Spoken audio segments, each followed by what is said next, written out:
We are live. Good day, brothers and sisters, and people all around the world. This is another segment of Rock Newman Show 2.0. Thank you so much for joining us today.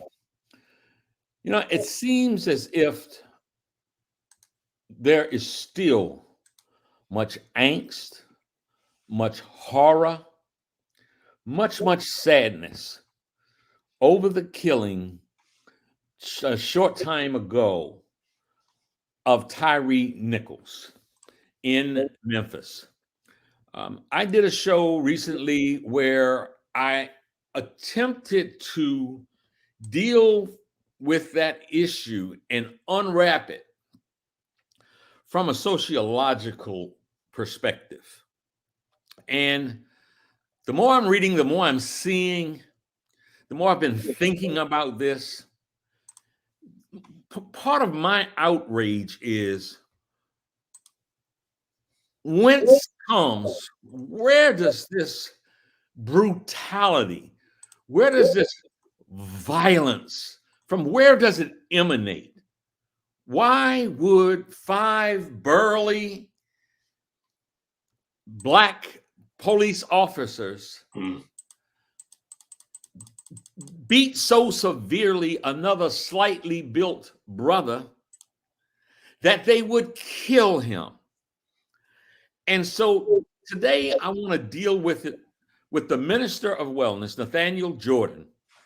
And folks, I just want to say to you, those of you who have maybe known me through the years, I certainly hope that one of the reasons that our audience continues to expand, our subscriber base grows, is because you see me with my best efforts of being authentic, of bringing as much integrity to anything that I cover that I can.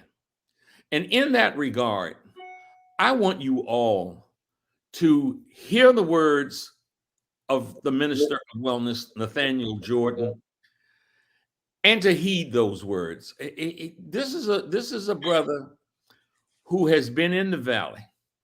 He has toiled the fields. He has learned. He has educated himself. He is passionate about trying to save us from us and our addiction to food. Yes, he uttered that word that just so resonated with me when he said, we are addicted to our own genocide. We don't want to be that way. Yeah. Nathaniel Jordan, welcome to the Rock Newman Show 2.0. Once again, dealing with the madness surrounding the Tyre Nichols killing. And if you could start us with giving an example. You've been in the military. Yes, sir. You were a police officer in St. Louis for sir. 5 years. 7 You've years. seen up close and personal the habits, the instincts, what police officers typically eat or don't eat.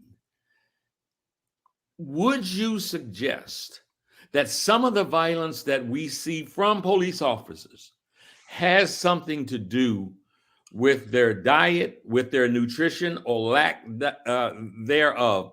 You have the floor, sir. Yes, sir. And thank you again for having me, Brother Rock, and greetings to everyone that's tuning in. I do ask and encourage you all to hit the like button and share this very important broadcast. And actually, I was on the police department for 7 years. I did Okay. 7 years on the police department. I did 4 years in the Marines. And what I am trying to do is I'm trying to use this unfortunate opportunity to shine a light on a very important issue that's being overlooked when it comes to our relationship between the police.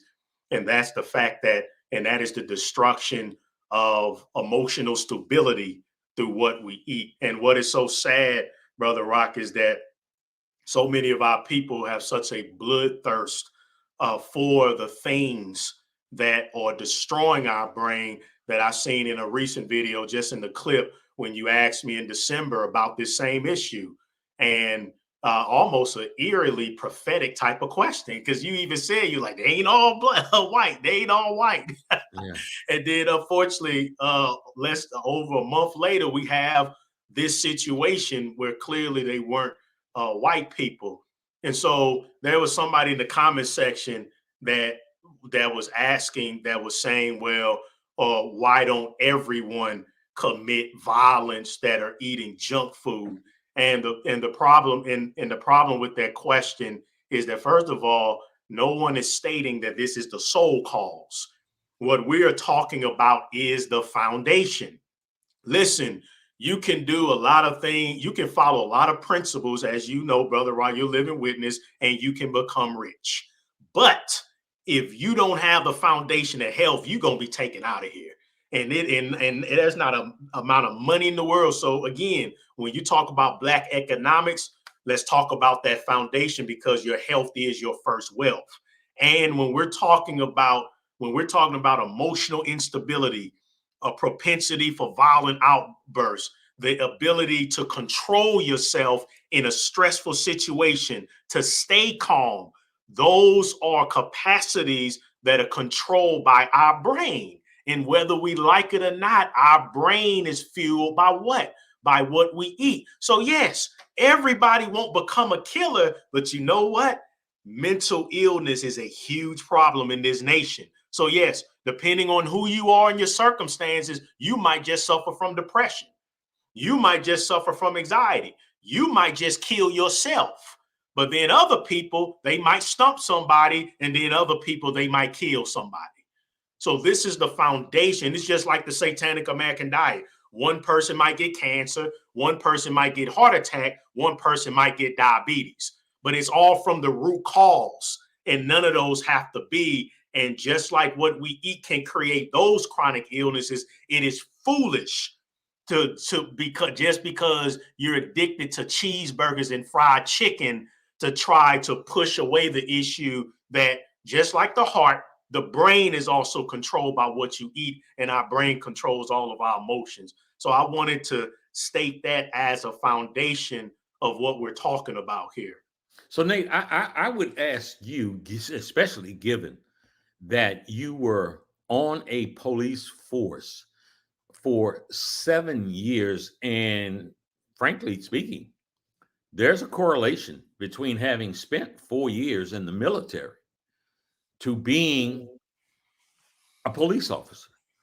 So obviously, we're not talking about exact science here, and we don't like to generalize.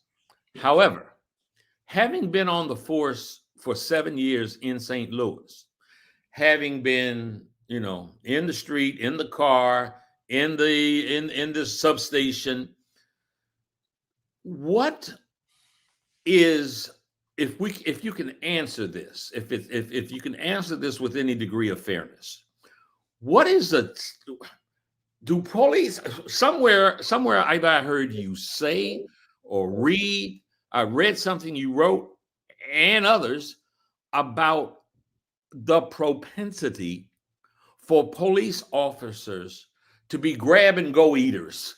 Yeah. In other words, they often, it is so convenient for them to inhale fast food. Yes. McDonald's, Burger King, Yeah. Pizza Hut, any of that.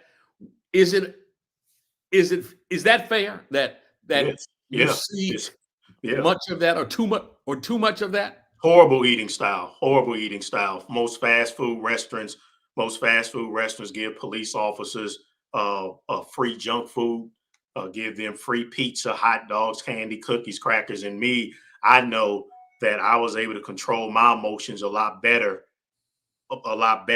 when I started to eat to live. I could tell the difference. Somebody in there said hatred is the foundation. Well, guess what? You can't love if you don't love yourself first.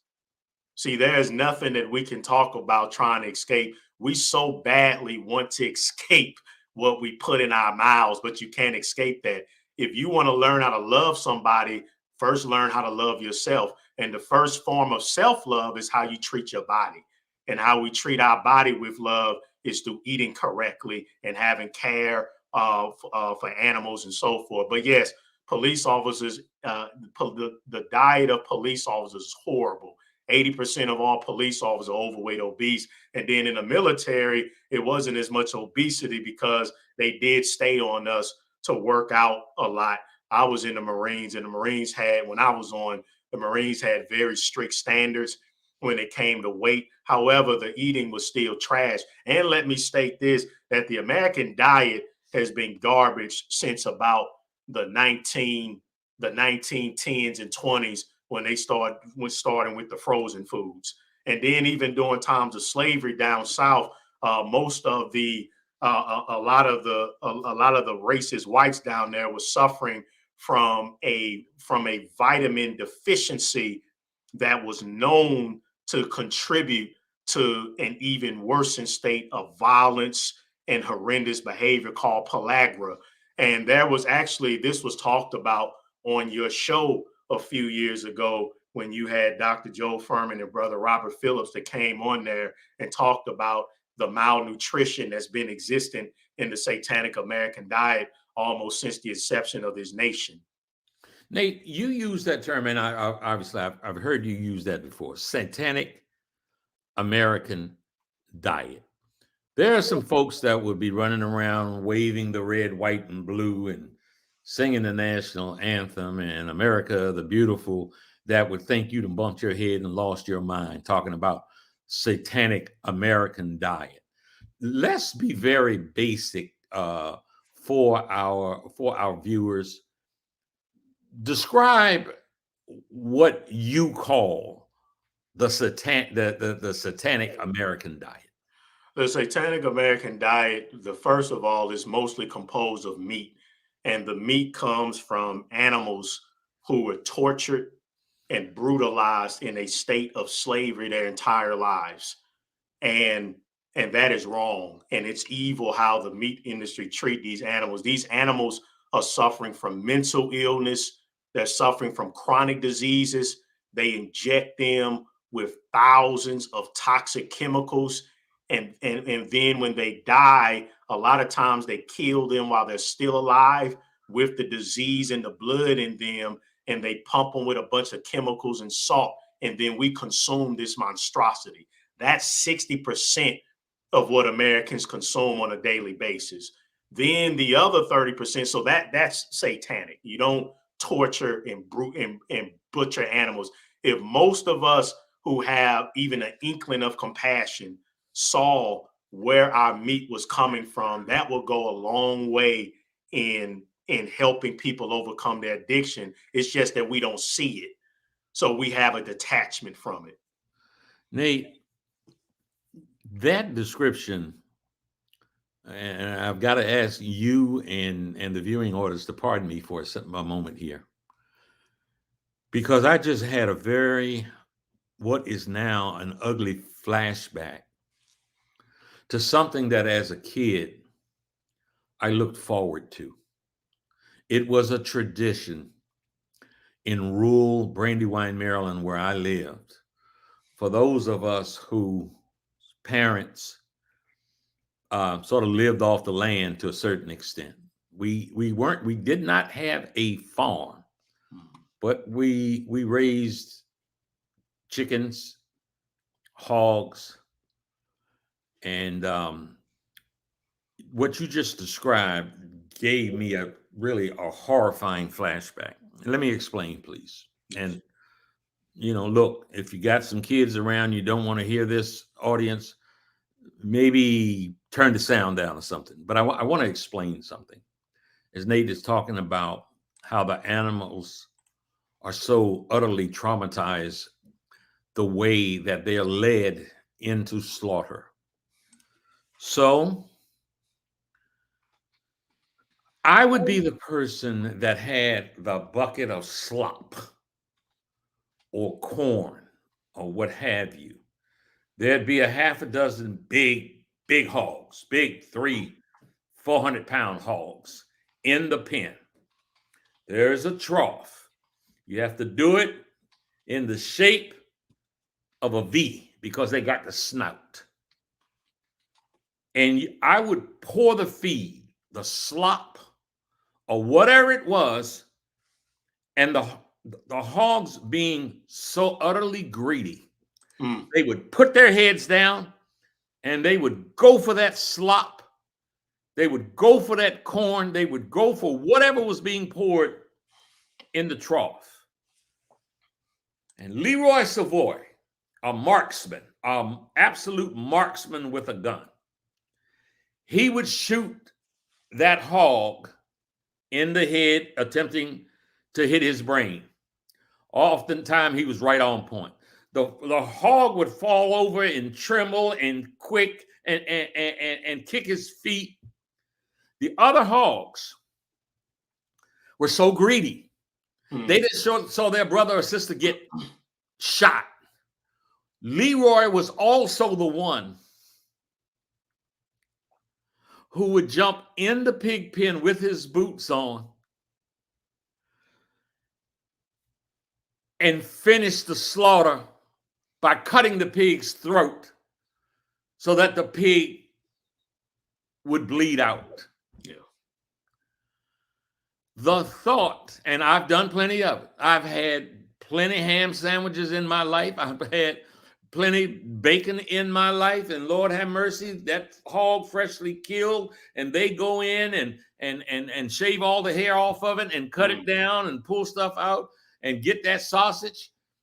The next morning we'd have sausage for breakfast.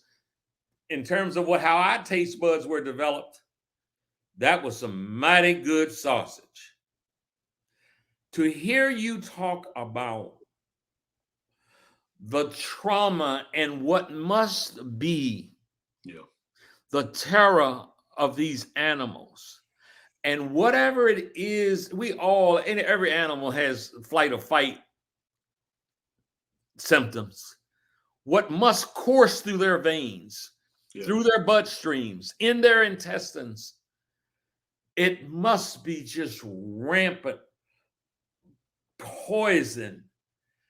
And to think of how much we love that swine and how much of that swine we consume. Look, I'm talking about the pigs, let alone, I am utterly embarrassed to say something, but I want to keep it real and I want to keep having integrity. I learned, Nate, to capture the chicken and spin it round and round and round and round and round and round while it was yelling, clucking, screaming. Yeah. Until clearly the neck was broken and it would be limp. To think of the anxiety that must have been released into that chicken's bloodstream. Yeah. And I'm talking about something on a little small rural farm that might have had 6 hogs to kill each year. And it makes me think about the slaughterhouses that might have 600 or 6,000 of what they experience. Yeah. And that farm to table, we consume those animals. People say slaughtered. Nah, they're murdered. That's murder. That's murder with all of the trauma that they experience, and we're eating that trauma. I could never do it again. I can't do it. I can't do it. I can't ever put that stuff in my mouth, and that's why, even though I speak against junk food veganism, I will be a 300-pound vegan before I ever participate in the murder of God's creation. It's just unnecessary. It's so much evil going on in them slaughterhouses that it is illegal to even record the brutality that they put on those animals. And the meat industry is the reason why we're so brainwashed about protein. This protein myth is arguably outside of the bless your junk food and Jesus myth that the Black church taught. the eat meat for protein myth is arguably the second greatest lie destroying the health of billions of people. Please explain that statement. Meat protein does not come from animal flesh. And yet this corporation that equals big pharma in its power, just look at TV. Either you're going to see drugs or meat. And they have equated, you go to Chipotle or you go to one of these salad bar places and they'll ask you, what is your protein? And then you'll say beans, and they've literally changed the definition of protein to mean animal flesh. That's insane, because protein comes from the sun. And then the sun produces nitrogen in the air, and it's the plants that pull the nitrogen to create the amino acids that creates the protein. So when you're eating a chicken, the only reason why you're getting protein from that chicken, which is a hybrid, by the way, when you're getting that protein from the chicken, you're only getting it because of what the chicken ate. You're not getting something that originated in the chicken. You're getting hand-me-down. You're getting a third-party source of protein, and you're getting it with a lot of saturated fat, a lot of cholesterol, a lot of cortisol, a lot of stress and anxiety hormones because of the murder of that animal. Versus an intelligent person that wakes up, you understand that the old saying, if you want to be big and strong like a buffalo that's huge with muscles on top of muscles, what does the buffalo eat? The buffalo eats plants. And so it's just one of the, and then the other thing is that understand this, when you're eating the chicken, the reason why the football player gets so big eating chicken and beef is not because of protein. It's because of the fat and the hormones, the sex hormones. That's why the NFL player can get big eating beef. It's not the protein, because most of the protein that the chicken and the cow consumes is in its blood. And that's why the carnivore, a true carnivore like a lion, they don't cook the flesh. They eat it raw, including the blood. You ever seen a lion eat an antelope? It has blood all over his face. Guess what? Most of the nourishment is in the blood of the animal. So we have no idea what we're doing. And that's why we are living in a time where you can walk outside in your community and you can see almost all the children obese. Half of them have a mental illness. And here we are, and have these young and have these brothers here, and their brains are so fried combined with whatever else they were watching, and they snapped. The brother, whatever happened in that car, them brothers, they snapped, and it's inexcusable what they did. But what I'm saying is that if we did, what happened there is happening now. As we do this interview, there's a gang of young Black men, unfortunately, and they are about to punch an old lady in the face and snatch her purse. They're about to carjack somebody. We have a serious problem of violence in our communities, and it is insane for us to try to detach our murderous bloodthirst for that animal flesh from our violent nature. You kill, you commit acts of violence, and then that's what you will eventually become. As you were making that statement, Nate, I just, another flashback came. It was early on after I met Dick Gregory, and I ordered steak, and he was like, hey doctor, you might want to start thinking about, cutting back on that on that red meat. I was wholly unconscious of anything healthy food, grew up in the country as I just described to you. So I was like, man, I'm trying to stay strong. I'm playing on the baseball team, and I'm still trying to hit the ball out the park. He said, so you want to be strong? He said, I said, yeah. He was like, you want to be strong like a gorilla? And I laughed and was like, well, I don't know if I want to be like a gorilla, but he said, well, I'm making a point. And Dick Gregory, as humorous as he was, Dick used some salty language sometimes. Oh, you want to be you want to be real strong, MF? and, and he said, and he went through. Greg always had papers with him, newspapers, articles, magazine articles, and he went through and he pulled out a really awesome gorilla, like with all the budging muscles.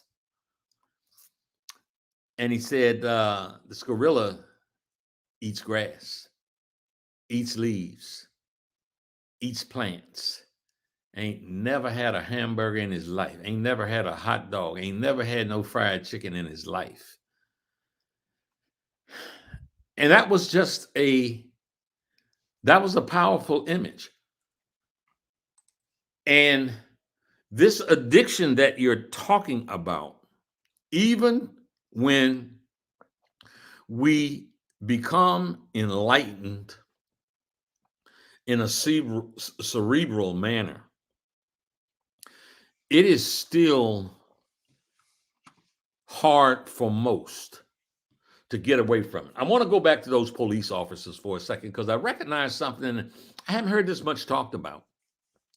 But after what was maybe a 3, 4, 5-minute encounter with several police officers and this one slightly built brother, you could hear them huffing and puffing.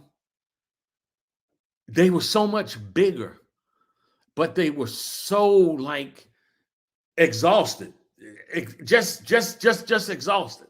Having sprayed each other with pepper spray, did a little bit of running, and it felt like they were going to have a heart attack. So I'm really trying to stay focused, to use that incident, as you alluded to, as a microcosm of a much bigger, more tragic reality in our communities throughout the land. And they talk about, what have we heard for the last week? Police reform, better training, more funding, less funding.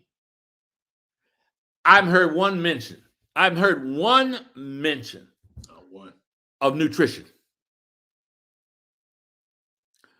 So I would ask you, Nate, to venture that if a police department invited you to come in as a consultant, because they're trying to go from the top to the bottom to improve policing. Yeah. Where would you start? What would you tell them? Let's go to, and of course, we're going to top this one March 18th, but this is the greatest health seminar, that we did together. And so I want to go here real quick and to show people how junk food has created an epidemic of mental illness and violence in America. Of course, this was a very long message that I did with Brother Rock at Howard University. But I want to, for those who are naysayers, here's what's interesting. I want to go to this. I want to go here. Let me say this as you're finding your place. After you do this, we want to take a couple of minutes to, as they say in the business, try to pay a few bills.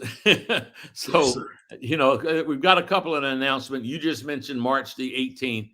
And folks, that's going to be a historical date. Yes. In this wellness world that the Minister of Wellness is trying to create. You see there on the screen, there's going to be a free community health fair in Washington, D.C. at Union Temple Baptist Church. We know we're going to pack Union Temple Baptist Church.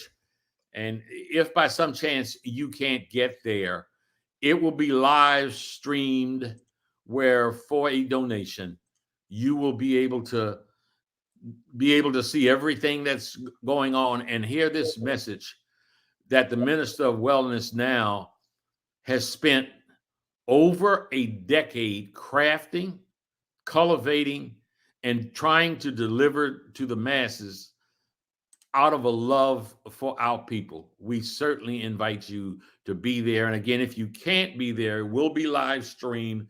You will get all the information as to how you could see it if you can't be there in person on March the 18th. Yes, absolutely. And I'll just go ahead and follow that up then with the commercial. Okay. Okay.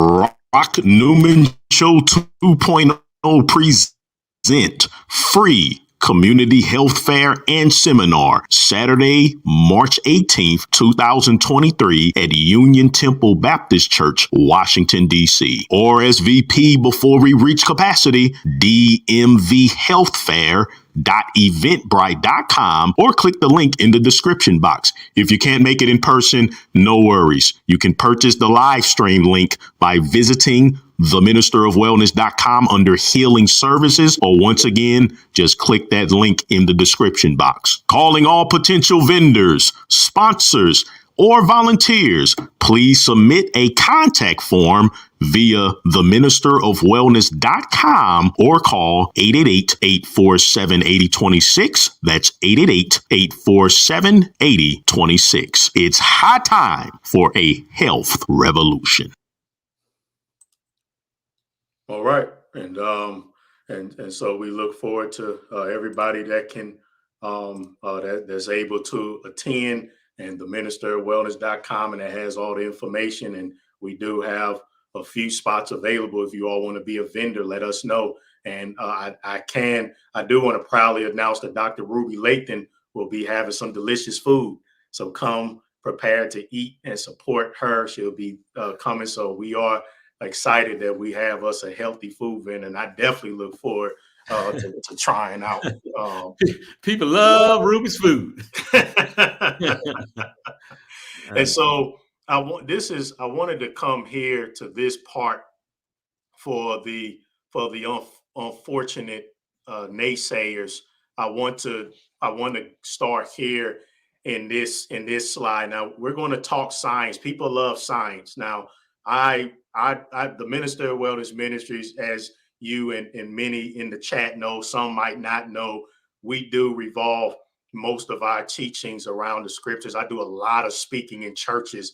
And so, but for the purposes of this discussion, let's see what their science has to say. A large study of 800 active military personnel who committed suicide, it also found, listen to this, the likelihood of suicide was 62% higher in those with low levels of DHA. That's the docosahexaenoic acid. That is an important fatty acid that helps to control behavior in the brain. Suicide deaths linked to low levels of DHA. Again, we're not saying this is 100% the cause of violent behavior, but it is a foundational cause, and we're foolish to continue to ignore this. Listen to this. The homicide rate in the United States and the United Kingdom tripled between 1961 and 2000, while the percentage at the same time, the percentage consumption of omega-6 oil grew by a similar amount during this period.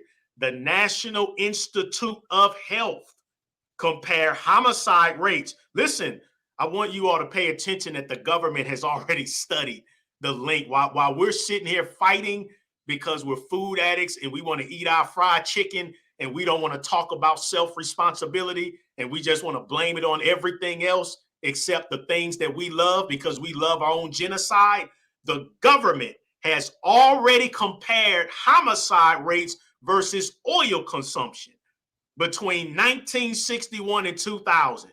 They collected data for 12 types of oil, including soybean oil. All these are toxic. Corn, canola oils. These are the most popular in all of these junk foods that we love to eat, especially police officers. A direct correlation, not by me, by the National Institute of Health, was found between the level of oil consumption and the rate of homicide in each population.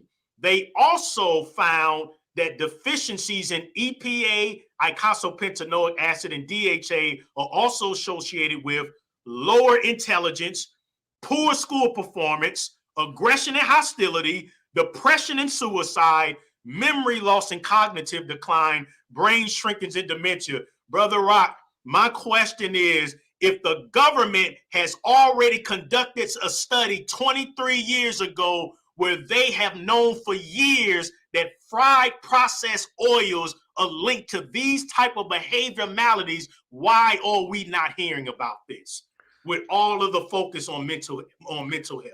You know, I don't ever come to any of these subjects without a sense of without a perspective that I'll characterize this way.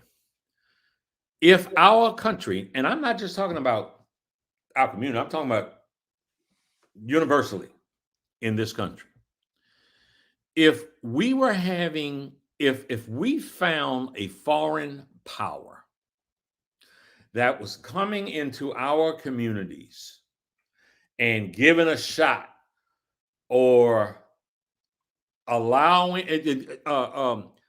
giving some sort of dope, giving some kind of candy that would cause the kind of statistics that you just talked about, then the government would be up in arms trying to locate and annihilate that enemy. It'd be headlines everywhere. Now, having said that, the scourge of drugs, the scourge of food deserts is something that helps, obviously, to create the problems that you enumerate. So, yeah, it's a very fair question. If these studies are coming from the NIH, National Institute of Health, government funded, yes, why are they not being addressed?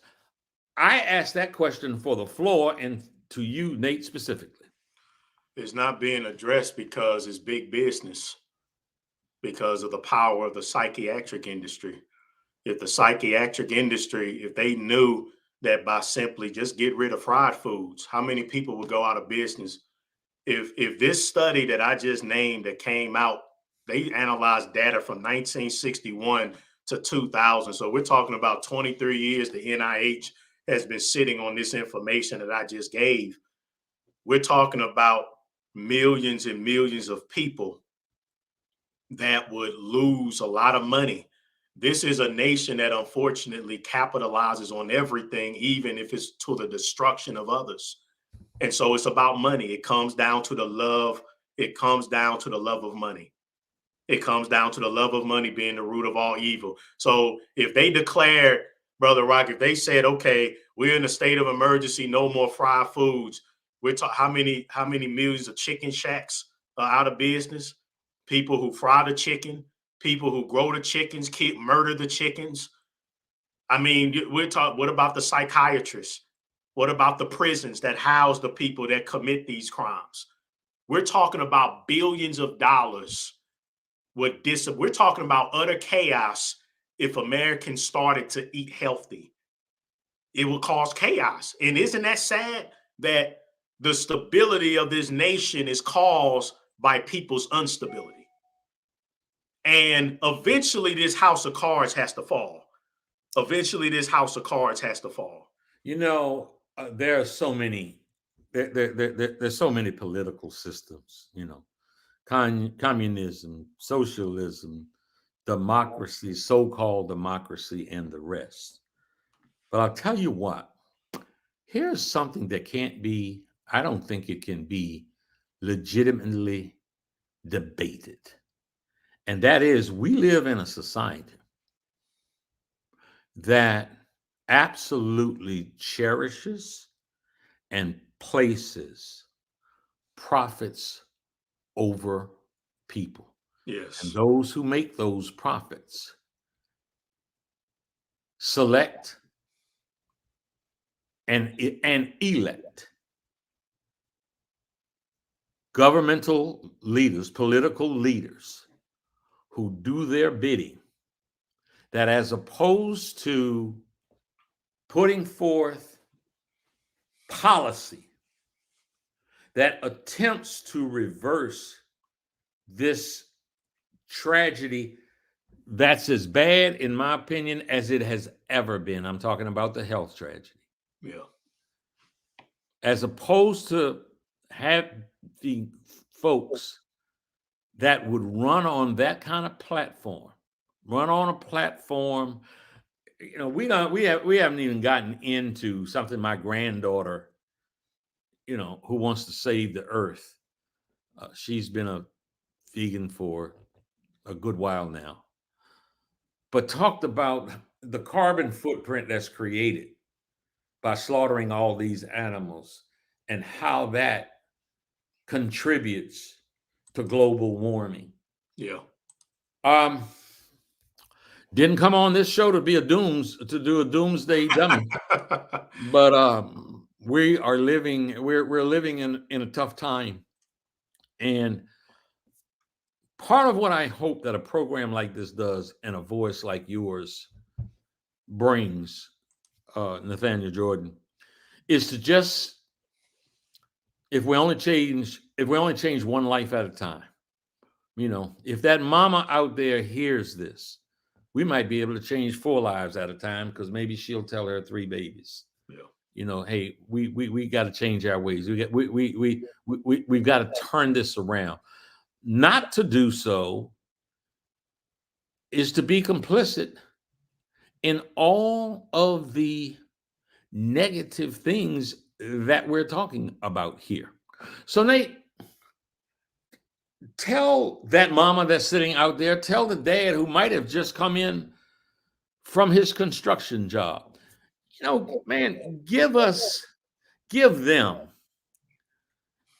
all of us, you know, a diet, give us a meal plan for tomorrow. Give us a meal plan for tomorrow, that if we would approximate that for a week or so, how we might feel differently.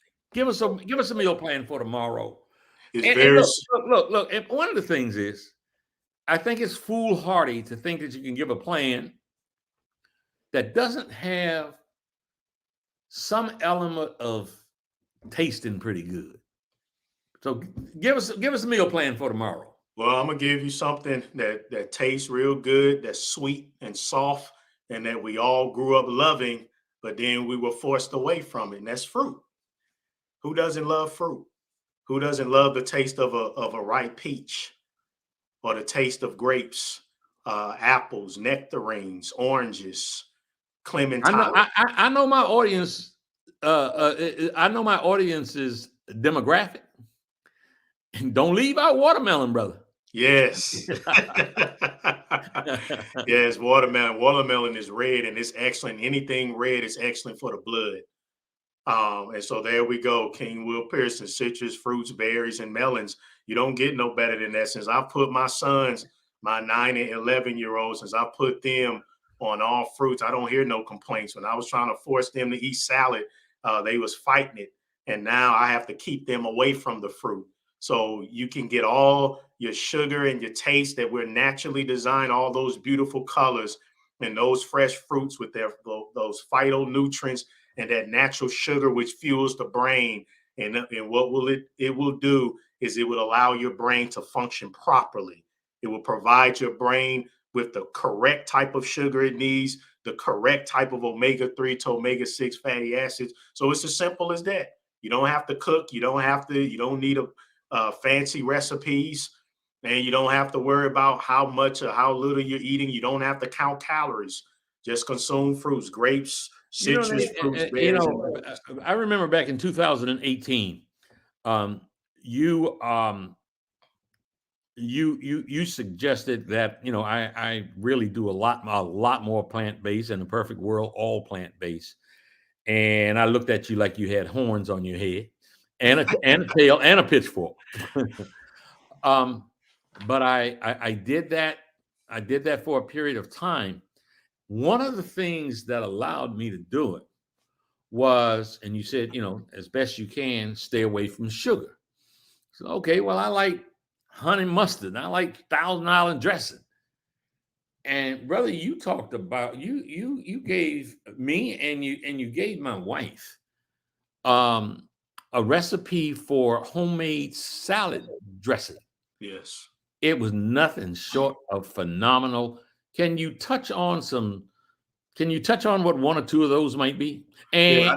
And now, is that in your book? Is that in one of your books? Yes, it is the Lose 100 Pounds and the Lose 100 Pounds in 100 Days book.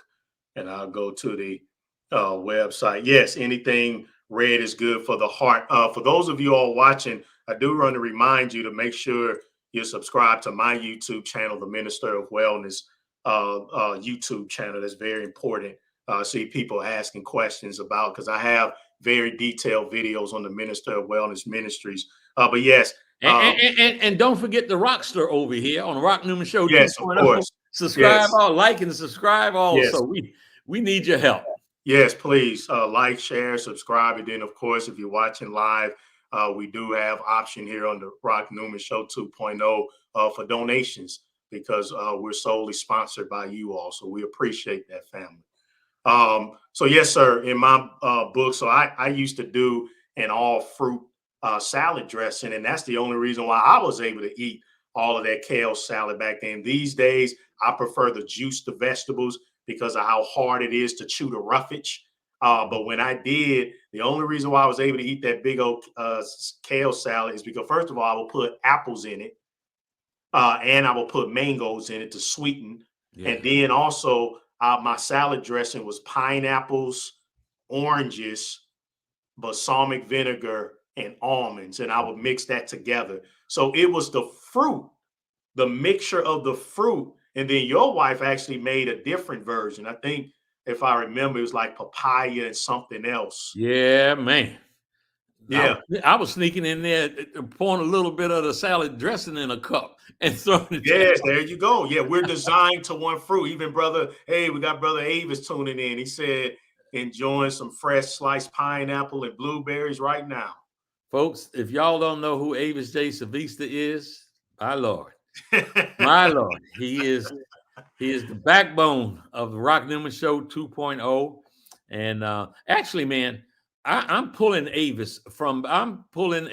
Savista from behind the cameras, and we're going to do an interview, put him on camera, because he's a brilliant, compassionate, concerned brother about all that goes on in our community. And that's a voice I want you all to hear. He's the backbone. He's behind the scenes, but I'm going to get him on the screen. What's sad, bro? In the not too distant future. What's sad, bro, Rock, is, I just had to put somebody time out, for throwing a pout about what we're teaching here now. I'm somebody that helped you reverse diabetes and lose a lot of weight. And I have thousands of success stories, which is why you have allowed me on this platform. So why would anybody be on here trying to talk about balance is the key to eating fried foods when you see the amount of sickness and despair in our communities? There are millions of Black people right now about to get their legs chopped off because they're blackened from diabetes. And you're going to sit here and talk about balance when it comes to things that are killing our people. Why don't you look in our communities and you see there is no balance? Our community is all the way on the left. There's no balance in the Black community. Everyone almost is suffering from some type of disease. So your balance theory is just another attempt of the demonic parasitic infection that comes from the junk food to try to justify its addiction. And that's why you have to purge the parasites.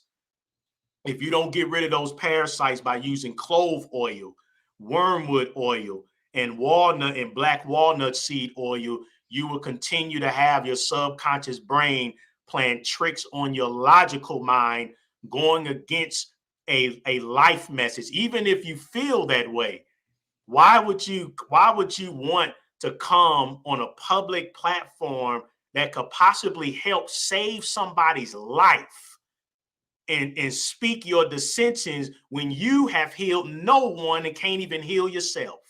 That is sad.